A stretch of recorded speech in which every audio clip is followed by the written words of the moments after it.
Thank you. Are you ready to make history, Iowa?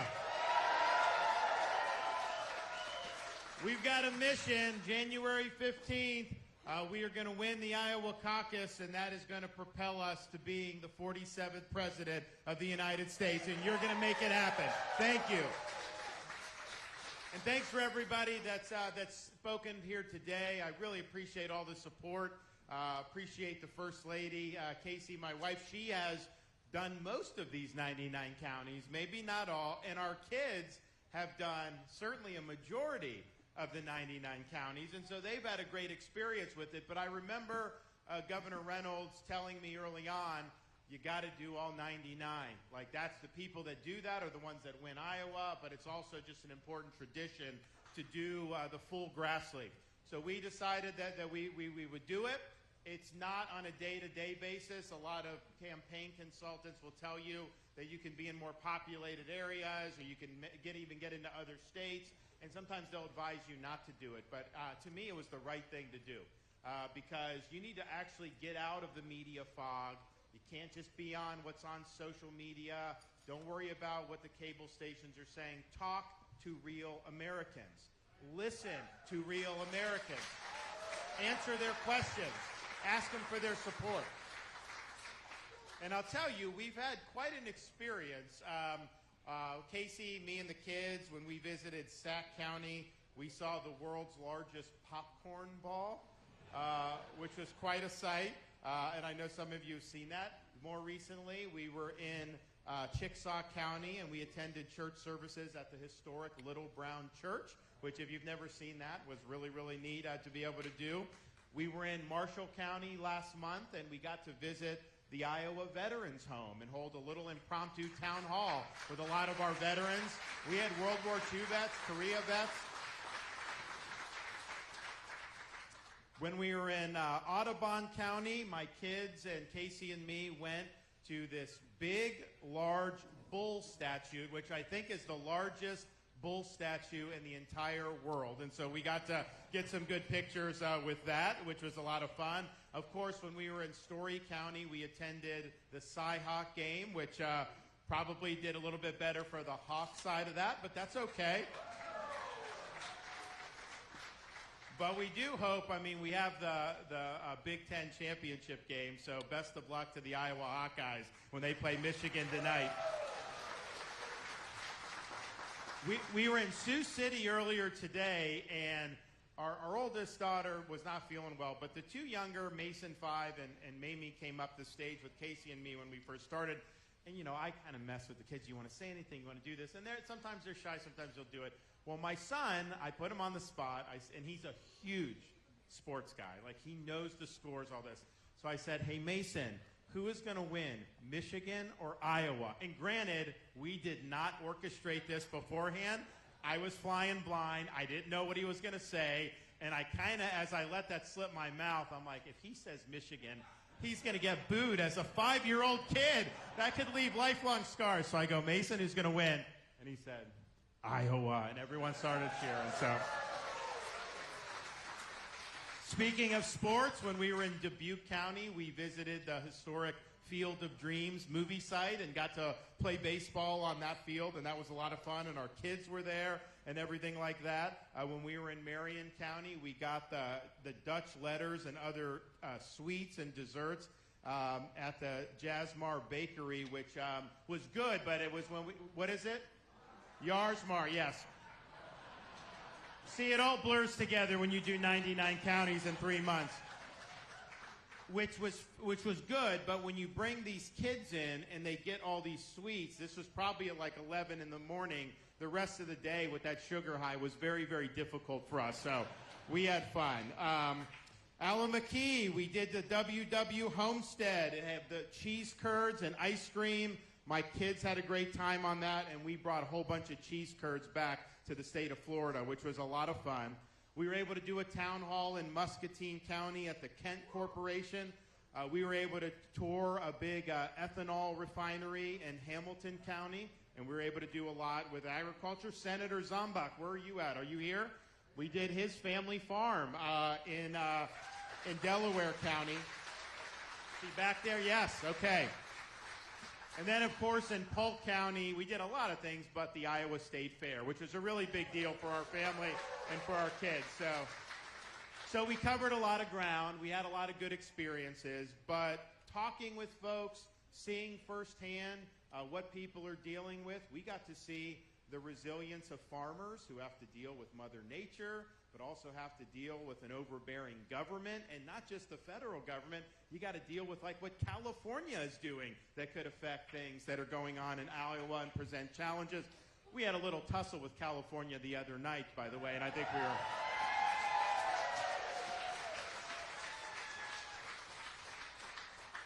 we were able to talk with folks about the struggles that families are going through to be able to make ends meet, to be able to get ahead, to be able to afford a home, a car, groceries, the challenges that are being done with our school systems. And I know your governor and the legislature have worked hard on that, but we saw that day after day when we were traveling Iowa. I ran into an Iowa family, actually, when we were at the state fair, whose one of their children is a Special Olympian, and was actually going to be excluded from the Special Olympics, which was hosted in Florida a couple years ago, because he didn't take the mRNA COVID shot. Well, we don't have discrimination in Florida on that. We protected people, so we were able to tell the Special Olympics, you let all the athletes compete, and we were able to get an Iowa Special Olympian to be able to compete. And I ran into the family. We've been able to talk to many veterans who are experiencing a variety of challenges, particularly mental health, and we've also been to a number of organizations in Iowa who are working to help those. And of course, we visited so many small businesses, and it should remind us that the future of this country and whether our economy is going to be successful runs through small businesses, not the big corporations. It runs through the small businesses of this country. So the question is, okay, you do that, you meet people, you rustle up some votes, but is it just all about politics? And I don't think doing the 99 counties is just about the caucus. Like, yes, obviously, we're going to use that to win the caucus, but I think it has significance beyond there. One, by the fact that I'm willing to do this, that should show you that I consider myself a servant, not a ruler. And that's how people that get elected should consider themselves. You're not any better than the people that you are elected by. You come from the people, and you're supposed to serve their interests. And you don't put yourself above and try to govern for your own self-interest. The other thing you see when and it doesn't matter what part of Iowa you're in, and I've seen this in all other parts of the country as well, I don't know that we've ever had a bigger gap between what we see out of the elites in New York and D.C. and in the media and in politics than the rest of the American people. These guys just don't care about you. They are not governing with your best interests at heart. They have their own agenda, and they are pursuing that agenda. That is why they would leave Americans stranded in Israel, and a governor of Florida has to send planes to rescue people back, which we did, which is fine.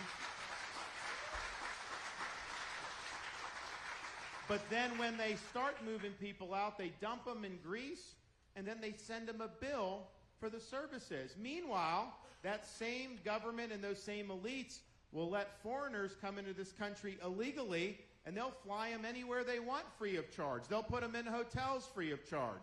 So they put American people last, and they put their own interests first. This reminds us that the only way we're going to turn this country around is if we're governing in the best interest of the people. We need to fire the elites that are in D.C., and we need to return this government to its rightful owners.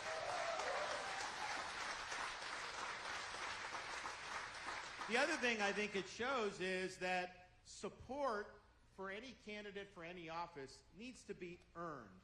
Nobody is entitled to support. You have the right to support who you want, and you should support the candidate that has earned your trust and earned your support throughout this campaign. And we've done that with this Grassley, and we're going to continue to do it all the way through January 15th. But I'll tell you, there's so much to be concerned about in this country. Seems like anytime you turn on the TV, you just want to pull your hair out because of all the nonsense that's happening. It seems like things are snowballing and continue to get worse. But I come away with doing the 99-county tour optimistic. I'm optimistic about this country's future because what I saw here in Iowa were people that are patriotic, that are hardworking, that are God-fearing, that really represent the backbone of what this country is all about and will be really the driving force to turn this country around. We have the ingredients that we need in this country to fix these problems. It can be done. It's just a question of will. It's a question of choice. And it's a question if we're going to rise to the occasion and get the job done. And I'm confident after going through these 99 counties, Iowa will begin the revival of the United States of America.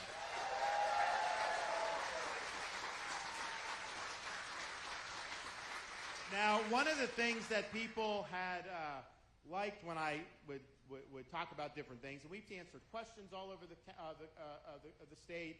We've given speeches. We've done all that.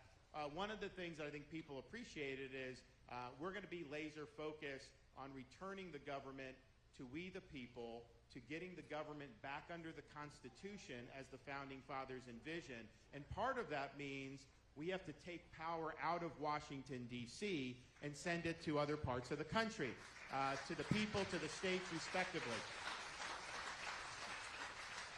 And one of the things I would talk about, and people liked, is I'm going to order all of our cabinet secretaries to reduce their agency's footprint in Washington, D.C. by at least 50%. And some of that may mean just taking the agency and moving it elsewhere, maybe parts of the agency. And so I've asked along the way, like, okay, you know, if I send something to Iowa, what do you guys want? And a number of people said that they don't like USDA Washington bureaucrats interfering with how people are farming, and they would much rather have this agency be run with people from their own communities. And so I can say as part of our effort to take power out of Washington, D.C., move agencies in other parts of the country, we will answer the call and what people have suggested here in Iowa.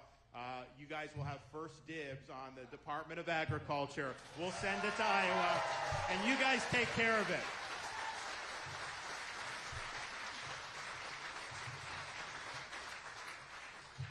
So we were in Georgia the other night doing a little debate with a fella that may think about some of these things a little bit different than you and me. But and some people say, well, you know, why are you debating him? He's not running for president. First of all, he is running. He just won't admit it. But second of all, look, if I have 90 minutes on national television to articulate conservative principles, to show how freedom works, and to articulate a path forward for this country, I'm going to take that opportunity. And I'll tell you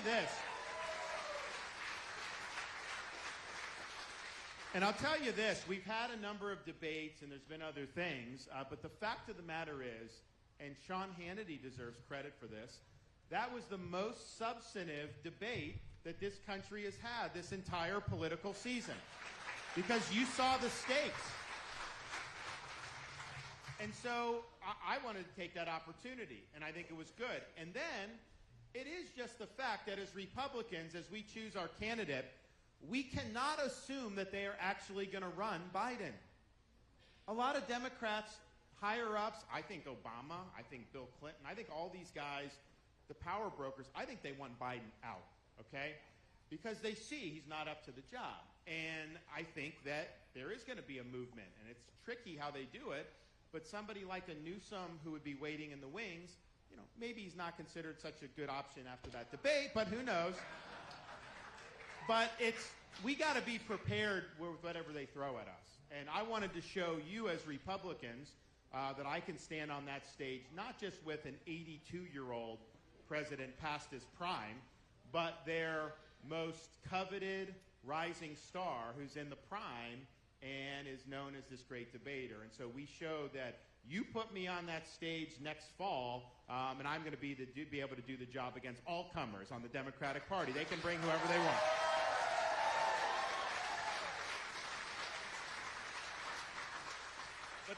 But the final reason why I wanted to do it was because if you look California is really the petri dish for American leftism.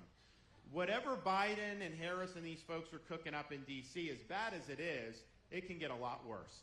And they look to California and the leftists there for guidance about what they want to do for this country. So I was on a situation to be able to debate, someone that's had a hand in the collapse of a very significant state in our country. Was mayor of San Francisco, that city's collapsed. Then he applied the same model to California. That's collapsing. They're losing population. They want to take that model. They want to apply that nationally. And that will destroy this country if we let it happen. So those are the stakes that we have coming forward in front of us. It's a time for choosing. Do we want to choose the model that we've shown works in Florida and Kim Reynolds has shown works in Iowa, where you're standing for conservative principles, where you're improving quality of life and standing for freedom? Or are they going to double down on what we've seen out of Joe Biden and lead us down a really bad path? We need to choose freedom over failure in this country. And that was very clear in that debate.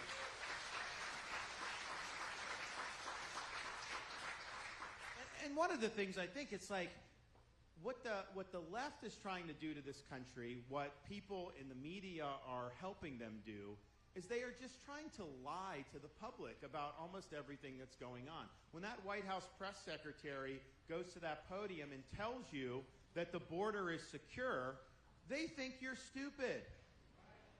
They're willing to say anything. When he was on the stage with me saying Biden is a great president and he's clicking on all cylinders, that was a lie. We know that was a lie. When he says that California has lower taxes than Florida, I mean, not only is that a lie, even the people that like what's going on in California acknowledge that one of the prices you pay of living there is you pay higher taxes than elsewhere. We are not going to be gaslit by people who think we're dumb. We're not going to be lied to and just take it. We're going to stand for the truth. And ultimately, we need truth in this country. So look, I promised I would do the full Grassley. We delivered on the promise. I promised I would do all the big things in Florida that conservatives have wanted to see done for years and years and almost never got done and still haven't got done outside of Iowa, Florida, and maybe a couple other Republican states. And yet we've done that. So whatever I tell you I'm going to do, I don't just say that because I want your vote and then I'm going to forget about it. If I tell you I'm going to do something, I not only intend to do it, I have a plan to be able to get it done. And so what can you expect from me? Kim mentioned, Bob Vander Plaats mentioned, we need a president that can serve 2 full terms. It really is important. If you look,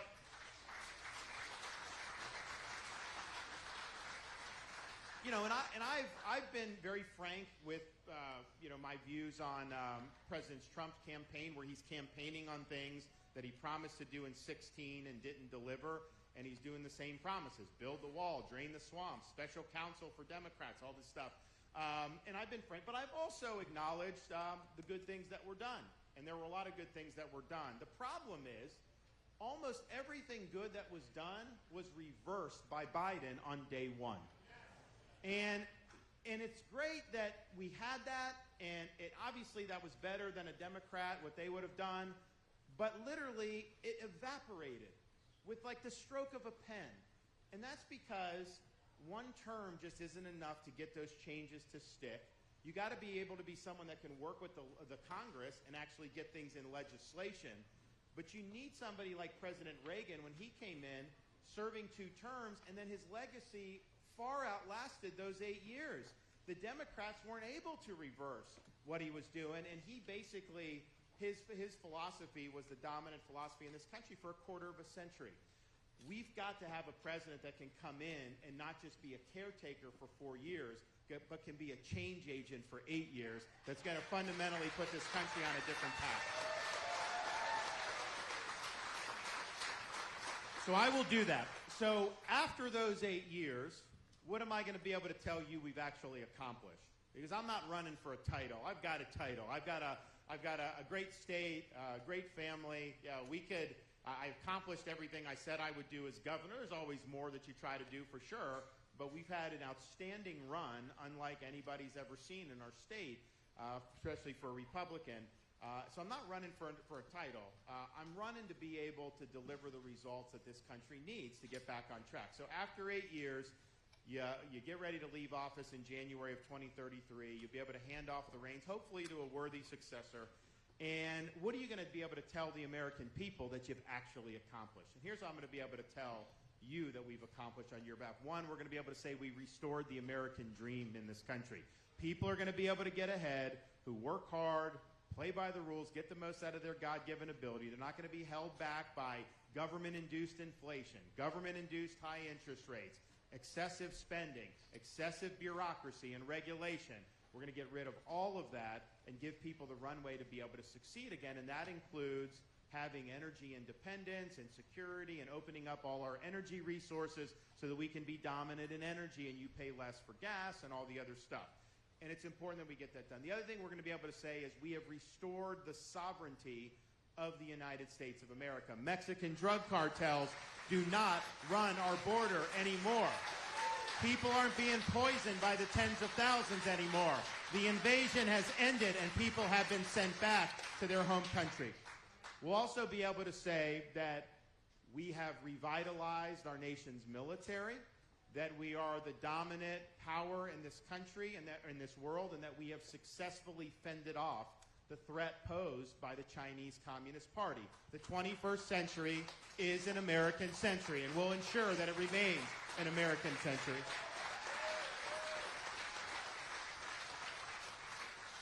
We're also going to be able to say that schools in this country are for educating kids, not for indoctrinating kids, that the rights of parents are respected, that the woke agenda gets put in the dustbin of history, and that we teach kids to understand our Constitution and founding principles and what it means to be an American so that they can preserve our republic for future generations. We'll also be able to say that whether you live in a red state or a blue city, criminals are held responsible for their crimes. We are not letting the inmates run the asylum. Rogue prosecutors will be held accountable, and the rule of law will have been restored all throughout the land. We'll also be able to say that we have restored the United States Constitution to its rightful place as the center of our national political life. We'll have a government, a limited government that works alongside us, not an unaccountable, unlimited bureaucracy that imposes its will on us or is weaponized against us. We will have reconstitutionalized the federal government. We will have returned this government to its rightful owners, we, the American people.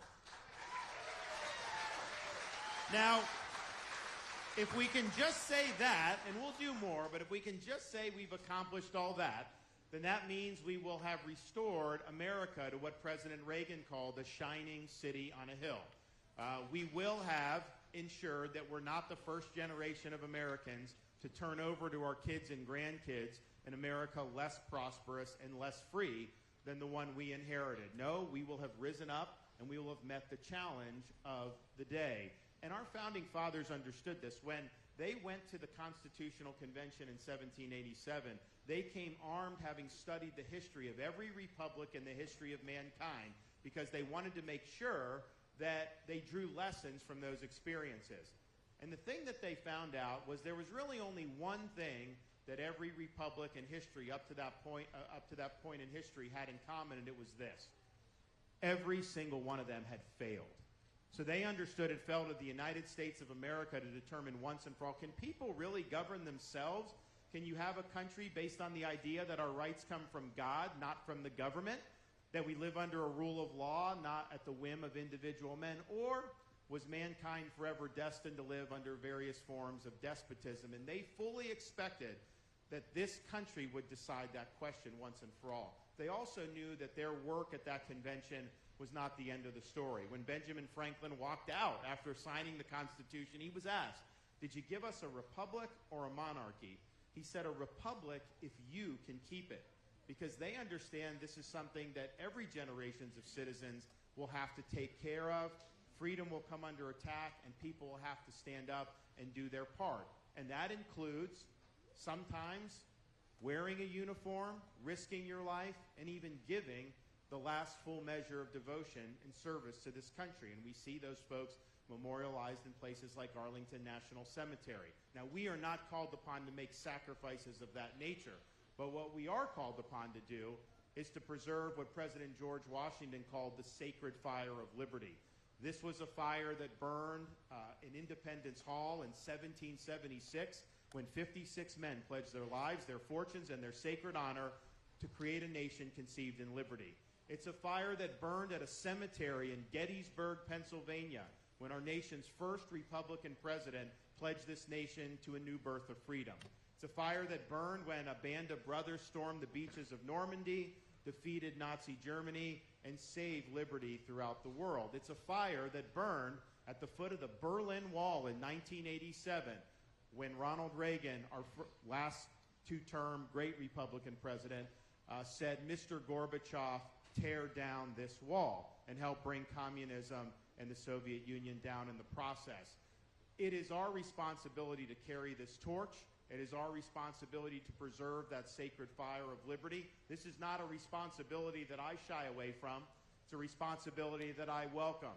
This is our time to meet this moment.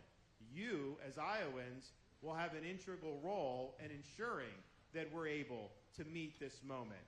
As your nominee, I will get the job done with the election. We'll win the presidency, the House, the Senate, all that, just like we did in Florida in a really strong and big way. But as a leader, I will always be somebody that you can be proud of and how I conduct myself. And as your president, I promise you this, I don't care what they throw at me. I don't care what they say about me. I don't care about the arrows. I will stand for you, and I will not let you down. Thank you all. God bless you. Thanks so much. We'll take some questions. All righty. You want to take some questions? We got some time? Anyone got any questions? Yes.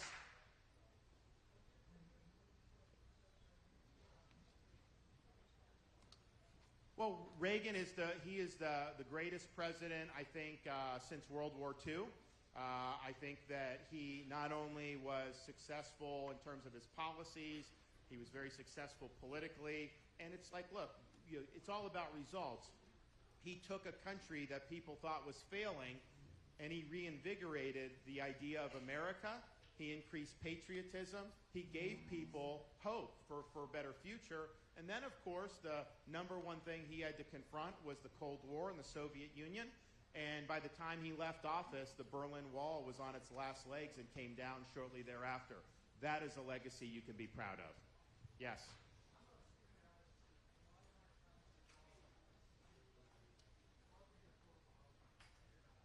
Well, it's a good question. I mean, first of all, I think, I know your legislature and your governor have been doing work on it. We've done work on it in Florida. I think it's better tackled at the state level in terms of specific housing policy. But I think people in your generation need to know we're going to deal with this inflation and these interest rates. We're going to give you a chance to get ahead again. Because right now, young people can't get ahead. Even if they do well, the costs go up faster than they can make money. And if you have student loans and things like that, it just doesn't work. So I think that that's the overall big issue. But we need to build more housing in this country. That's just the reality. I mean, you've seen the prices go up dramatically since COVID. Florida, we kept building. We can't build fast enough in Florida because people want to move to Florida. But a lot of the other parts, they weren't building. So you need to build more. We've incentivized that in Florida. I signed a big bill earlier this year. That's really working, and you'll see the market adjust to that in the coming months and coming year. But ultimately, more needs to be built. And you look at California. We have this debate. They didn't put this graphic up, but their average house is twice as much as Florida.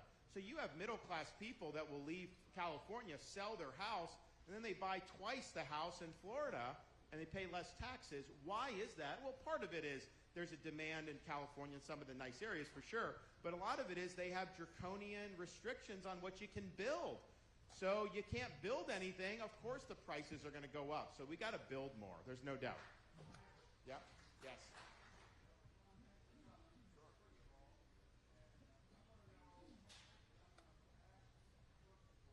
Right.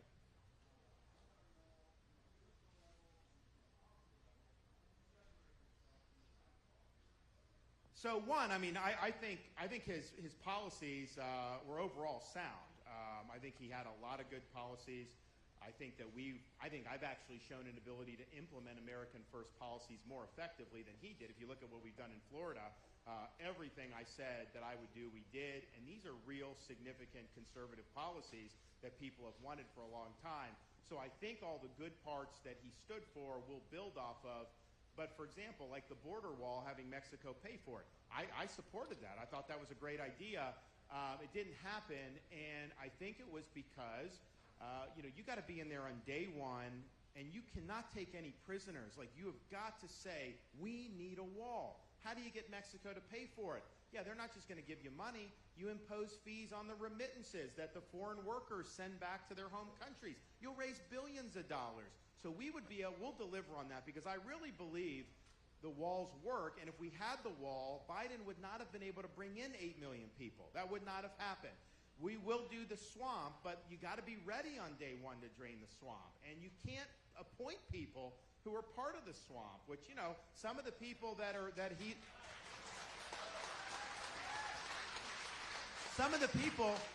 some of the people that he put in or elevated, the head of the Federal Reserve, Jerome Powell, that was Trump's appointee.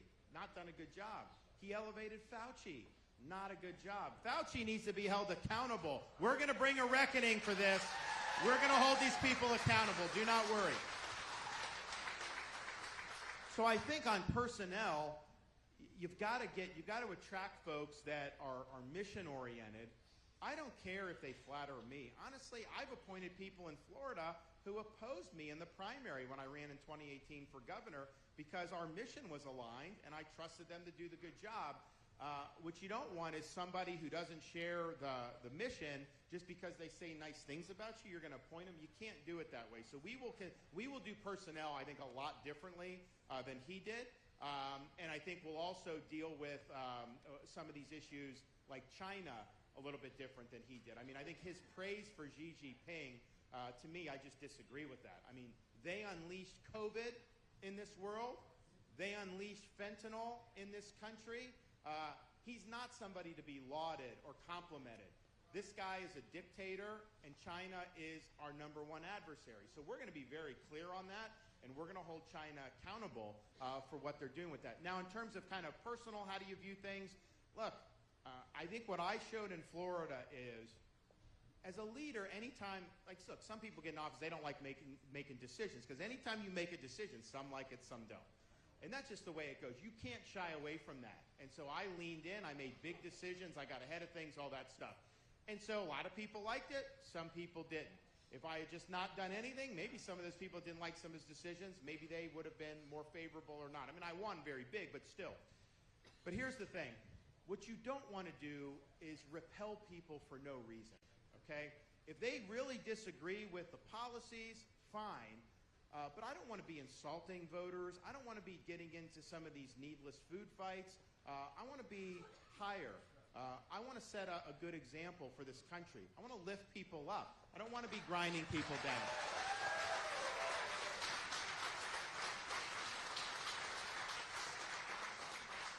And part of it is, and so I get into really serious, substantive political battles. And oh, by the way, I win those battles, which Republicans haven't won a lot lately. And so we're going to do that, and we will fight and fight and fight. But at the same time, I want to make sure that we're attracting as much support for this party as we can. I don't want to be in a situation where a voter, like in 2020, when I was out campaigning in the presidential for Trump, there were some of these voters that didn't like Biden, didn't like the Democrats, but they just wouldn't vote for him, Trump, because of things that had nothing to do with policy. That's what you don't want to do. You want to do, and look, part of the reason I think that is because I think it's strategically better, but I also just think as the father of a first grader, a kindergartner, and a preschooler, I have a responsibility to set a good example for them. And I'm very, very important that we do that.